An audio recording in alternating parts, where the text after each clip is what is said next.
Hello friends, welcome back to another. My name is Srinath. এখন আমি চলে এসেছি প্রেম মন্দিরে, যেটা হচ্ছে পার্ট 3।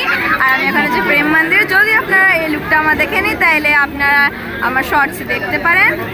আর এখন প্রেম মন্দির যদি এলাও করে যে প্রেম মন্দিরের ভিতরটা দেখতে, তাহলে আপনাদেরকে দেখাতে পারি, নাহলে আমি রিয়েলি সরি।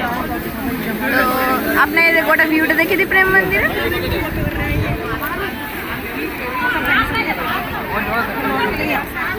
দেখার জন্য বাই।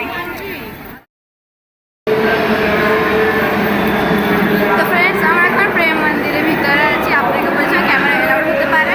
আর এই দেখো, আমরা এখন প্রেম মন্দিরের ফার্স্ট ফ্লোর। সেকেন্ড ফ্লোর অনেক ভিড় ছিল, ফার্স্ট ফ্লোরটা হালকা হালকা ফাঁকা আছে। আর এখন এদিকে ল্যাম্প লাগানো আছে। চলো আরও কিছু দেখা যাক। আর হ্যাঁ, পরশু বা কালকে আমরা যেতে পারি নিবি জানেন। হ্যালো ফ্রেন্ডস, আমরা আছি এখন সন্ধ্যেবেলা প্রেম মন্দিরে। তো প্রেম মন্দির অনেক বড়, আপনাদেরকে ভিতরটাও দেখিয়েছি। তো এখন আমরা সন্ধ্যেবেলা এসেছি, একদম লাইটিং শো। প্রেম মন্দিরে আমাদের লাইটিং শো হয়। আর দেখতে পাচ্ছি আর কালকে আমরা দিদিবন যাবো, তার জন্য দেখাচ্ছি কালকে।